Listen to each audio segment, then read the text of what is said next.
नमस्कार। आज हम एक दिलचस्प कहानी पर बात कर रहे हैं, भूतिया मंदिर।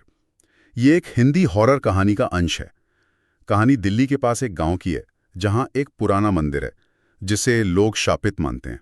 हाँ, और स्रोत बताता है कि वहाँ रात में अजीब चीजें होते हैं, जैसे देवी की मूर्ति की आंखें खुल जाना। और ये भी कि जो वहां रात में जाता है, वो मारा जाता है।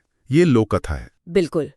तो हम इस कहानी के जरिए ये समझने की कोशिश करेंगे कि पंडित रामकृष्ण क्यों गायब हुए और मंदिर भूतिया क्यों माना जाता है। हाँ, ये जानना दिलचस्प होगा कि एक धार्मिक स्थल डर का केंद्र कैसे बन गया। सही कहा। और पंडित की कहानी इससे कैसे जुड़ती है, ये भी अहम है।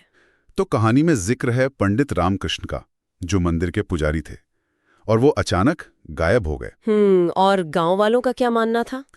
गांव वाले कहते थे कि उनकी आत्मा अब मंदिर में भटकती है। अच्छा, ये तो क्लासिक गोस्ट स्टोरी वाला सेटअप है। हाँ, फिर कहानी में एंट्री होती है राज की, एक कॉलेज स्टूडेंट। जिसे रहस्य और ऐसी डरावनी जगहों में दिलचस्पी है ना? बिल्कुल। तो वो तय करता है कि वो सच्चाई का पता लगाएगा, अकेले, रात में।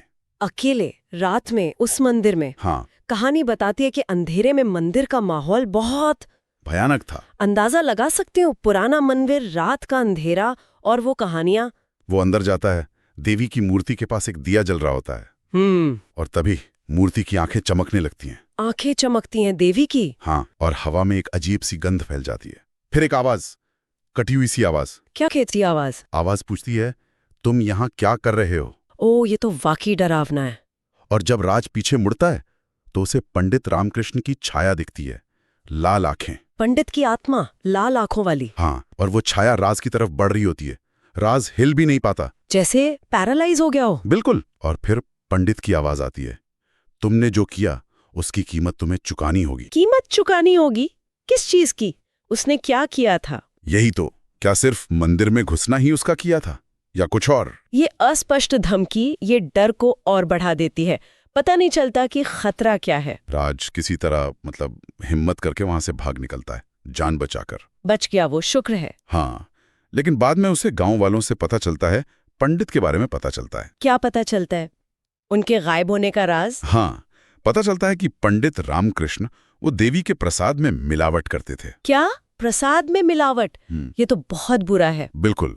और इसी वजह से वो शापित हो गए और उनकी आत्मा मंदिर में ही कैद हो गई। अच्छा, तो ये कारण था उनके भूत बनने का? ये सिर्फ गायब होना नहीं था, ये एक सजा थी। हाँ, एक तरह का देवीय दंड शायद। ये कहानी को एक नैतिक मोड़ देता है ना?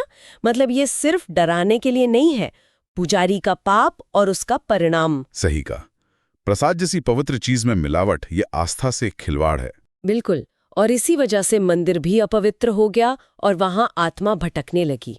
ये लोक कथाओं में अक्सर होता है, पवित्रता भंग होने पर श्राप लगता है। राज के लिए तो ये एक भयानक सपना था।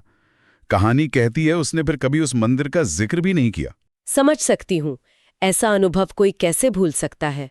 तो इस कहानी के अंश से हमने देखा, एक भूतिया मंदिर, एक पुजारी जो अपने बुरे कर्मों की वजह से श्रापित आत्मा बन गया, और एक जिज्ञासु लड़का जिसका सामना उस डरावनी सच्चाई से हुआ। हाँ, ये डर, आस्था, पाप पुण्य और लोक कथा का एक गहरा मिश्रण है। बिल्कुल।